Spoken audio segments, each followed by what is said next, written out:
All right, so the next step is going to be to solve differential equations in Simulink. And so we've already talked about how to solve differential equations in MATLAB. I showed you that very first example. And so I'm going to keep this being light. I'm going to show you one example, then I'll show you two more in probably a subsequent video. And so I want to go over some other useful functions. So in the last video, I talked about some math functions that are very useful. And those were very like high level, right? Let's do some math in Simulink. Let's do some really basic stuff that like kind of how we started in MATLAB. But instead, I'm going to show you now some of the more complicated functions. I already showed you one of these, but here's some other useful functions. I'm diving deeper into the continuous and discontinuity libraries. And there's a couple other libraries in there as well. And all of these blocks can be used to solve differential equations and allow for different levels of complexity in your models. And so the first one, I've already kind of showed you what it is. I explained it to you when I first showed you the first Simulink diagram on the very first slide. But what it does is it calculates the integral of a signal. And so, for example, I would be going from y dot or y prime to y. And it's used solving ODEs. There's the opposite. There's a derivative block that takes the derivative of a signal. It's not always the most stable. In my experience, a lot of times if you find errors, discontinuities, and things that throw some error, it's a lot of times has to do with these derivative blocks, just the way it goes. And so much so that the PID block, which has a derivative in it, doesn't even use the derivative block. It uses a different formulation of a derivative because it just can have, it makes it more stable. Getting to the PID, what a PID, it's a controller. So like, for example, it's a very simple method to control things. So like a temperature controller on a thermostat likely is some sort of PID. It's probably more complicated than that, but basically what it does, it takes an error and then does something to it and then allows for an output signal that you can use to control a valve or control, in your case, like on a heating system, it would control probably the burner. It would turn on the burner on your furnace and then turn the fan on to blow the hot air through the house up until it gets to some sense temperature and then it turns off. And that's like the PID controller block's a basic form of that, like the very simplest version. But it is powerful. Like I'll use those all the time, a PID block or just a PID controller in general, in my own modeling if I want to control something. So that's why I'm showing it to you. You're not going to use it for this class, but it's good to know that it's there. Another thing that you might use in this class, who knows, is a saturation block. A saturation block, it restricts a signal not to go above or below a defined boundary. So let's say you didn't want a signal. So a lot of times these have to do these are kind of used in tandem. So an example would be like, let's say you have a valve, right? So like a valve on your sink. You can only turn it up to a certain point and it stops, and you can only turn it to the other point to close it, and it can only go a certain point until it stops. So in that case, a valve, it only has two extremes it can go between: fully closed or fully open. And so a saturate block would allow you to, if you had a control signal for that valve, right, you could limit it to only be fully opened or fully closed. And so what it does is if you are above the maximum, it brings it down to the maximum. That's why it's a discontinuity. It actually creates a signal that looks like this. It's like if you have something coming into it and it's above the maximum, it limits it at the maximum. If it's below the minimum, it limits it to the minimum. That's what that does. And then we can talk about interpolation. So I talked about how you can do derivatives and integrals numerically with Simulink. And the nice thing is you just do it with a single block, right? So integrating and taking the derivative of data like we did before, you can do it with a single block now. If you wanted to do an interpolation, the 1D lookup table block functions very similarly to the interp1 block. And I'll show you an example of that, I think, in next week's videos. And then I've showed you the gain. And then now I want to get to an abstract thing, right? What if you wanted to apply your own function? So there's all these functions that you've used: sine, cosine, e to the x. What if you want to define your own function? Define it to be more complicated than that. So like in a previous example, right, we did e to the 2t times sine squared of t. What if you wanted that to be a function? You could just have your input be t, right? And you wanted to apply all of this to t every time. You could do that with the function block. You could write e to the 2t times sine squared of t, and you could type that in, and your only input would be t. and your output would be that whole equation. And you can do that with a user-defined function. So that's an even more general input signal output that allows you to use whatever function you can imagine. So that I use a lot as well. And that's what I'm trying to show you, is things I use a fair amount because I use this all the time. It's a very powerful tool. Some things that I didn't know existed for a while because I didn't really have someone to teach me a lot of Simulink. We had a little bit in system dynamics. I didn't have it in MATLAB. And then I was just kind of thrown in grad school like, hey, I want you to do this. Cool. I guess learn Simulink. So give you some ideas of what's out there and show you how to do some basics. And that way, when you do take it maybe in system dynamics, if they still use it, which I hope they do, then you can be even more prepared to learn the things they're teaching you rather than just learning on the fly how to use Simulink. And so with all of that being said, I just gave you probably a 5-minute discussion on how to do all these different things, which might or might not have been great for you. Now let's actually solve a differential equation. And so this is going to be my only example for this video. I want to keep it simple. I want to make it be a little bit straightforward for you. Oh, and I do this for you. So I was gonna back out so I could do something. And so I have a second order differential equation, which we'd have to use the Cauchy form and to use it to solve it in ODE 45. If you remember, you turn it into a state space form. You turn it into two linear first order differential equations, right? And then you could solve it in ODE 45. In this, we can just integrate the function twice. So I can solve for y double dot, and that's what your first step should be when you go to solve these differential equations in Simulink. And that's why I mentioned it before. Just get used to getting in the pattern of solving for the highest order derivative, because that's the way you solve these functions in Simulink. Is you just solve for the highest order derivative, and then use the integrator blocks to just integrate the line twice. Because the integral of y double dot is y dot, the integral of y dot is y. And so all you need to do is solve for y double dot, integrate it twice, and you got y. You got your solution. And so it is just that straightforward. That's why in that complicated example I showed you in the last video at the very beginning, it's pretty simple solution because all you need to do is solve for the highest order derivative and integrate it until you get the solution. And so that's all I'm going to do. So you solve for the highest order derivative and you get y double dot is equal to 0.7 sine of 4t plus 0.5 cosine of 3t.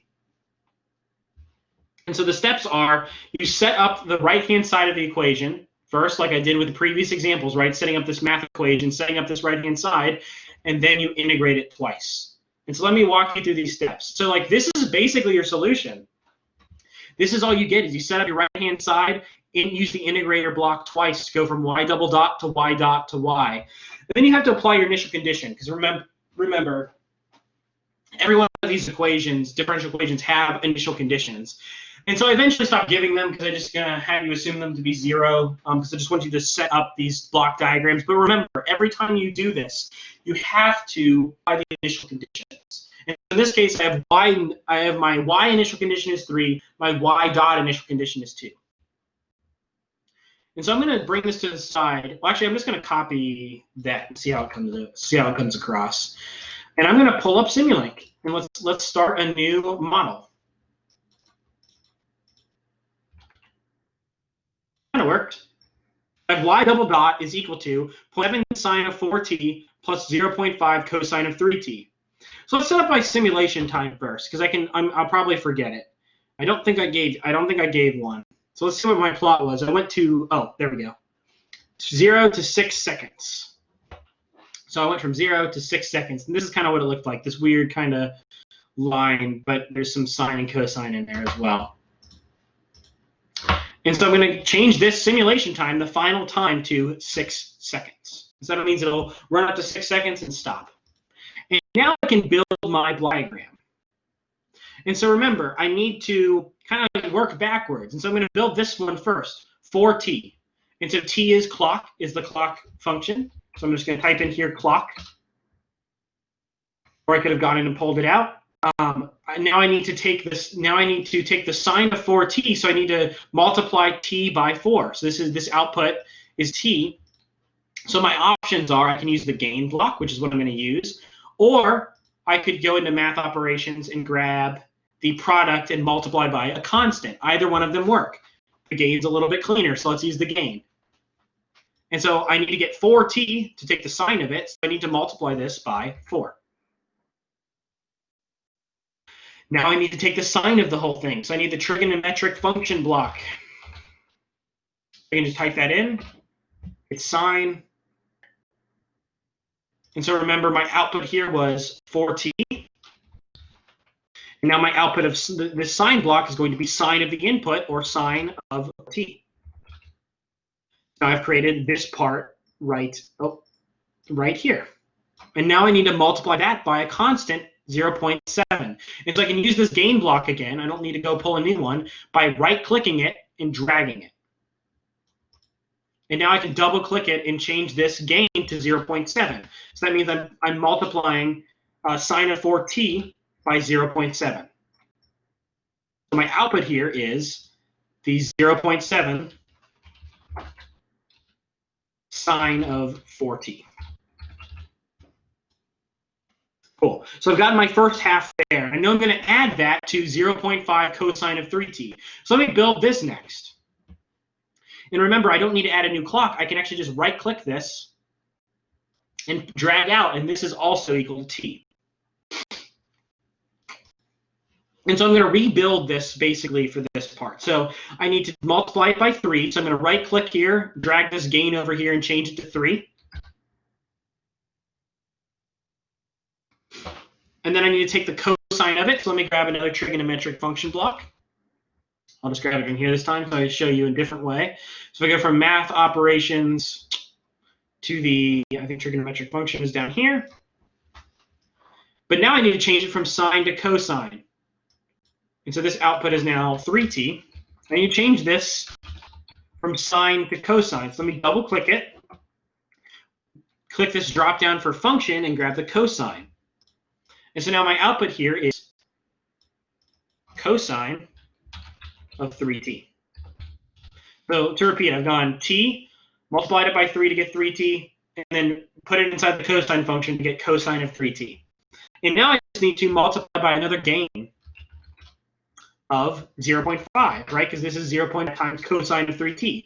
So that's exactly what this means. Take the constant 0.5, multiply it by the incoming line here, which is cosine of 3t. And so now this line here is 0.5 cosine of 3t. I'm almost there. I create this right-hand side.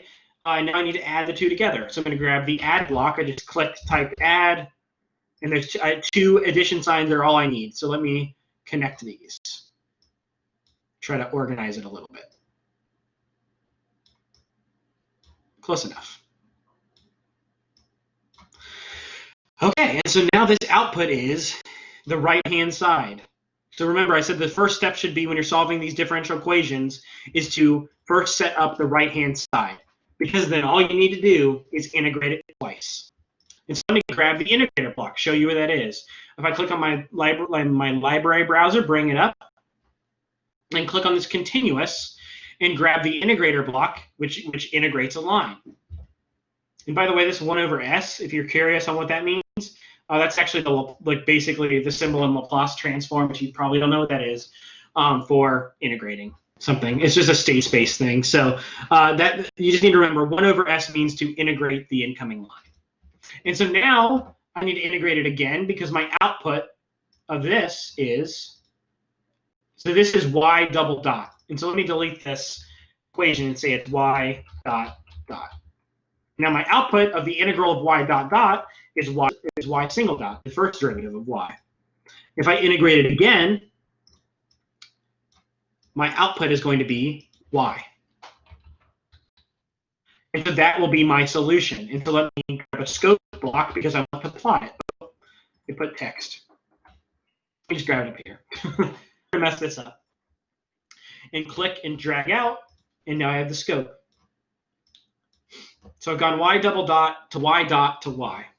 Great. And so now I need to apply my initial conditions. Remember I said I hit the space bar, it went full screen. I said I need to always remember to apply the initial conditions. I would have done it first, but I didn't want to interrupt my flow. I didn't want to confuse you all. And so I need my initial conditions. So let me copy those over and bring those over as well.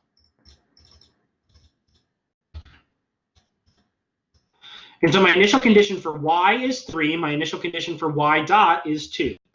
So how do I know which one goes where?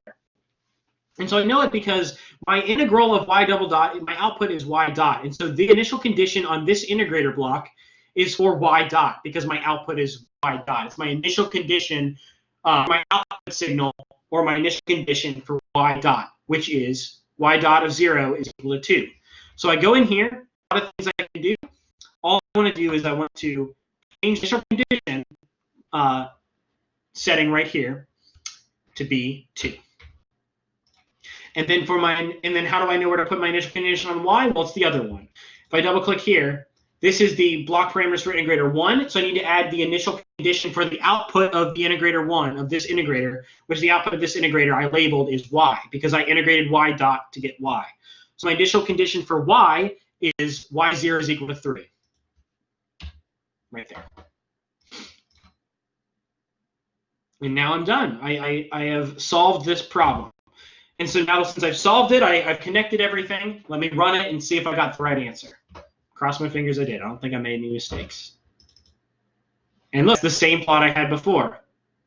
This is kind of linear equation, but if you zoom in, I think it would get a little bit more complicated too, actually. I'll show you. Maybe not, it's just a line. That's kind of cool.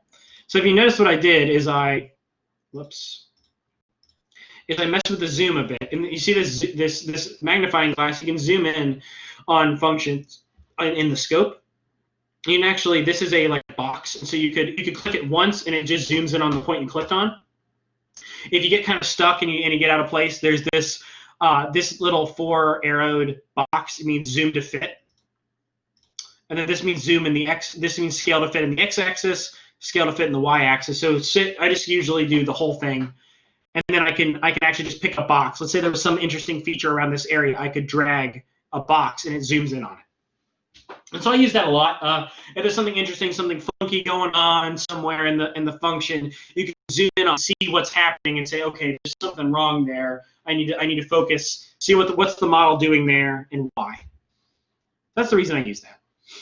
Okay, and so I solved this problem. And so the next video, I'm going to do 2 more examples. I want to do the next one in the line, which is this one, a little bit more complicated, compare it with an approximate solution. Then I'll also go back and do this original and show you how I came up with this original equation as well. So that's it for this video.